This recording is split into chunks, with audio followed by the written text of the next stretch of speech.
Is this an acid or base? Should I taste it? I don't think so. It may be dangerous. Then how would I know that? Let's find out.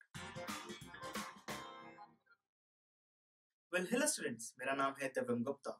आज हम start करेंगे chemistry का second chapter जिसका नाम है acids, basis and salts. Friends, जो acids और basis होते हैं वो सिर्फ हमारी केमिस्ट्री लैब में नहीं होते, वो हमारी डेली लाइफ में, बेदिंग सोप में, फूड में, डाइजेशन में, हर जगह यूज होते हैं। इसलिए ये चैप्टर हमारे लिए पढ़ना बहुत इंपॉर्टेंट है। इस चैप्टर को हम 3 लेक्चर्स में कंप्लीट करेंगे। फर्स्ट लेक्चर में हमारा टॉपिक होगा एसिड और बेसिस की कुछ केमिकल प्रॉपर्टीज। सेकेंड लेक्चर में हम बात करेंगे डाइल्यूट सॉल्यूशन की फॉर्मेशन और पीएच स्केल के बारे में। और थर्ड लेक्चर में हमारा टॉपिक होगा कुछ सॉल्ट्स और उनके यूजेस। तो आइए स्टार्ट करते हैं। किसी भी सब्सटेंस को चेक करना कि वो एसिडिक है या बेसिक, हमारे पास दो सॉल्यूशंस हैं। पहला सॉल्यूशन है उसको टेस्ट करना और दूसरा सॉल्यूशन है इंडिकेटर्स की मदद लेना। अगर हम किसी एसिड को टेस्ट करेंगे तो वो सॉर होगा, यानी कि वो खट्टा होगा। फॉर एग्जाम्पल, अगर हम लेमन को टेस्ट करें तो वो हमें खट्टा लगता है क्योंकि उसके अंदर सिट्रिक एसिड होता है। अगर हम किसी बेस को टेस्ट करेंगे तो वो बिटर होगा, यानी कि कड़वा होगा। फॉर एग्जाम्पल, कॉफी कॉफी के अंदर क्वाइनाइन होता है जो कि बेसिक होता है। हम कभी भी किसी भी एसिड या बेस को, किसी भी सब्सटेंस को चेक करने के लिए कि वो एसिड है या बेस, हम उसको टेस्ट करना प्रेफर नहीं करते क्योंकि वो बहुत डेंजरस प्रूव हो सकता है और तो और बल्कि उससे हमारी डेथ भी हो सकती है। इसलिए हम कभी भी टेस्ट करना कंसिडर नहीं करते। हम हमेशा सेकेंड सोल्यूशन यूज करते हैं, वो है इंडिकेटर्स की हेल्प लेना। हमारे पास नॉर्मली 3 टाइप के इंडिकेटर्स होते हैं, नेचुरल इंडिकेटर्स, सिंथेटिक इंडिकेटर्स और olfactory indicators.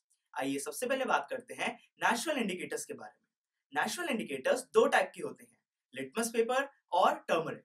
Litmus paper 2 type के होते हैं, रेड लिटमस पेपर और blue litmus paper. Acidic medium में जो ब्लू लिटमस पेपर है वो रेड में टर्न हो जाता है और बेसिक मीडियम में रेड लिटमस पेपर ब्लू में। जो टर्मरिक है उसका ओरिजिनल कलर येलो होता है। न्यूट्रल और एसिडिक मीडियम में उसका कलर येलो ही रहता है, पर फ्रेंड्स बेसिक मीडियम में वो रेड टर्न हो जाता है।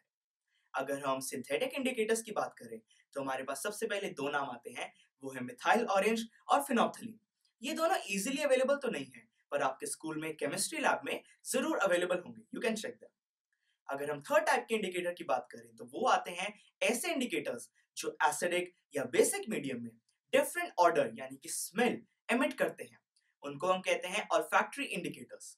इसके एग्जांपल हैं वनीला, अनियन और क्लोव ऑयल। तो ये हमने बात करी इंडिकेटर्स के बारे में। अब बात करते हैं एसिड और बेसिस की केमिकल प्रॉपर्टीज के बारे में। आपने कभी नोटिस भी किया होगा, जिस एरिया में एसिड रेन होती है वहां पर जो ओपन में मेटल्स होते हैं उन पे एक अजीब सा सॉल्ट बनना स्टार्ट हो जाता है। वो एक केमिकल रिएक्शन है। तो हम इस टॉपिक में कुछ ऐसी ही केमिकल प्रॉपर्टीज और रिएक्शंस के बारे में बात करेंगे। आइए, पहला केमिकल प्रॉपर्टी है वो है कि जब कोई मेटल एसिड या बेस के साथ रिएक्ट करता है तब वो एक सॉल्ट और हाइड्रोजन गैस फॉर्म करता है। फॉर एग्जाम्पल, एक मेटल लेते हैं जिंक यानी कि Zn। जब वो किसी एसिड के साथ, सपोज हाइड्रोक्लोरिक एसिड जिसका फॉर्मूला होता है HCl के साथ रिएक्ट करता है तब वो एक सॉल्ट फॉर्म करता है जिंक क्लोराइड यानी कि ZnCl2 और साथ में हाइड्रोजन गैस प्रोड्यूस करता है। यही रिएक्शन एसिड रेन के टाइम पे होता है। जो एसिड रेन में जो रेन वाटर होता है उसके अंदर कुछ एसिड होता है। जब वो किसी ओपन में मेटल के साथ रिएक्ट करता है तब कोई सॉल्ट फॉर्म होता है जिसकी वजह से वो मेटल करोड होना स्टार्ट हो जाता है। I hope you are getting it. Second chemical property है कि जब कोई मेटल कार्बोनेट या कोई मेटल हाइड्रोजन कार्बोनेट एसिड या बेस के साथ रिएक्ट करता है तब वो सॉल्ट, वाटर और कार्बन डाइऑक्साइड गैस फॉर्म करता है। इसका एग्जाम्पल है, सपोज मेटल लेते हैं सोडियम। सोडियम का कार्बोनेट होगा सोडियम कार्बोनेट जिसका फॉर्मूला है Na2CO3। जब वो किसी एसिड के साथ, सपोज हाइड्रोक्लोरिक एसिड जिसका फॉर्मूला है HCl के साथ रिएक्ट करेगा तब वो फॉर्म करता है NaCl यानी सोडियम क्लोराइड जो कि एक सॉल्ट है, साथ में वाटर और carbon dioxide gas. Third chemical property है न्यूट्रलाइजेशन रिएक्शन, यानी कि जब कोई एसिड किसी बेस के साथ रिएक्ट करता है, यानी कि जब एसिड और बेस आपस में रिएक्ट करते हैं तब वो एक सॉल्ट और वाटर फॉर्म करते हैं। इसका एग्जांपल लेते हैं, एसिड लेते हैं हाइड्रोक्लोरिक एसिड यानी HCl और बेस लेते हैं सोडियम हाइड्रोक्साइड यानी NaOH। जब HCl NaOH के साथ रिएक्ट करेगा तब वो फॉर्म करता है NaCl जो कि सोडियम क्लोराइड एक सॉल्ट है और साथ में water. I hope you are getting. Fourth chemical property है कि जब कोई मेटल ऑक्साइड एसिड के साथ रिएक्ट करता है तब वो सॉल्ट और वाटर फॉर्म करता है। हमने ऐसा ही एक रिएक्शन सिर्फ मेटल के साथ स्टडी किया था। उसमें मेटल जब एसिड के साथ रिएक्ट करता है तब वो सॉल्ट और हाइड्रोजन गैस फॉर्म करता है, पर इस रिएक्शन में वो वाटर फॉर्म कर रहा है क्योंकि उसमें मेटल की जगह मेटल ऑक्साइड है।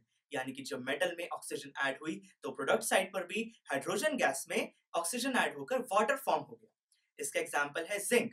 जिंक एक मेटल है तो जिंक ऑक्साइड यानी कि ZnO जब किसी एसिड के साथ सपोज हाइड्रोक्लोरिक एसिड HCl के साथ रिएक्ट करेगा तब वो वही सॉल्ट फॉर्म करेगा जिंक क्लोराइड यानी कि ZnCl2 और साथ में वाटर। आई होप आपको ये कंसेप्ट समझ आ रहा है। तो दोस्तों ये थी एसिड और बेसिस की कुछ केमिकल प्रॉपर्टीज। नेक्स्ट लेक्चर में हम बात करेंगे डाइल्यूट सॉल्यूशन की फॉर्मेशन के बारे में और पीएच स्केल के बारे में। Please like, share and subscribe to my channel to go to the next lecture. Just click here. Thank you for your time and have a good day.